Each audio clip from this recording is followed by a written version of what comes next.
Hello guys, hi. Welcome to News Cocktail. Please, if you haven't subscribed, can you subscribe, like, share, comment, and spread this video, spread this channel. God bless you as you do. So let's dive in to today's news. So. Anyway, I'm here for David Oyedepo, Bishop David Oyedepo. This man is so arrogant. He's so arrogant. He's so prideful. He's so full of himself. Like, sometimes I wonder if he's even a true man of God. He doesn't sound like it, because I have a different mentor, the late Prophet T.B. Joshua. He was a humble man. He was a man full of love, full of passion, full of compassion, full of insight, that talks well to people, talks kindly to people. Bishop Oyedepo is the complete opposite. The way he talks to his members, oh my God, the way he talks to his members, so arrogantly, prideful, boastful, as in, are you God? You are not David Oyedepo. Look at the current news about him right now. He said he's aware that people are saying that he sacked 40 people. He's not even apologizing, nor coming up with a reasonable statement to back that up, to debunk that. Instead, he is saying that they were unfruitful. They were failures. So you didn't know they were failures before you employed them. Were you even supposed to employ pastor? My mentor, late Prophet T.B. Joshua, didn't open branches because of all these things. You need to be called for you to pastor a church. So you go about employing people that are not called. That is one big error on your side. You go about planting churches, millions of churches. Who cares? When people are not being saved, you are gathering people to collect money from their hands. It's not matter of planting churches everywhere. It's matter of people really getting saved, or you are just gathering people into the church to collect their money.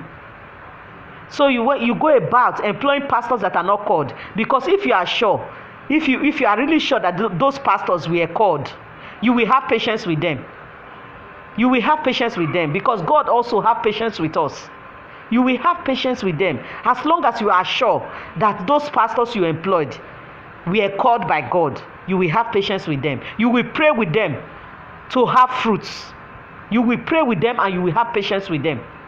But because you know that you just go about employing people that are not called to pastor churches, are those things even churches that you open?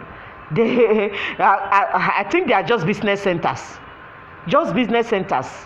Because if you believe those things you are opening, those houses, those buildings, you claim to be buying more than 35 million, 35 million or more. If you know they are churches, they are house of God, they are not business centers to you, and you know that you put people that are really called by God to pastor churches in there, you will not be sacking them. You will be patient with them and you will pray with them to have fruits, to bear fruits. But because you know that they are business, those churches that you are building, that you are opening, are business centers, and the people you call to work there as pastors are not really pastors, they are not called by God, they are just people you employed, which is not supposed to be so. That's why you sack them. It's just like employing somebody to be a teacher in your school. If they are not teaching well, you sack them. That is when it's not a spiritual school, when it's not a ministry. But this your church is like you are running it like a business center. With all due respect, sir, you need to come up with a better statement to debunk this your sacking, because the one you just dropped is a bomb. Is a bomb. You sacked them because they were a failure. They were failures. They were unfruitful. Hello. Yes, we know that Jesus caused a fig tree when it was when he saw no fruit on it. But this case is different. This your own case is different too, because you shouldn't have employed any pastor that you know is a failure, because you say you cannot have patience with failure. Yes. Why did you employ them if you know that they were failures? If you know they will be unfruitful, why did you employ them? Meaning that you know that they were not having the Spirit of God to bear fruit. You know they were not having the Spirit of God to be fruitful. Then you employed them, ordinary men. You went and employed ordinary men that were not called by God to become a pastor in your church. Yes, That is what it is. Because if you employed real men of God that God called to be a pastor, you will be patient with them, and you will pray for them to bear fruit.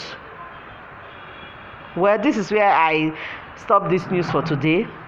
Thank you very much for listening to me, for watching my channel. Kindly subscribe, like, share, comment, and spread this video, spread this channel. God bless you as you do. So this is News Cocktail. Thank you very much.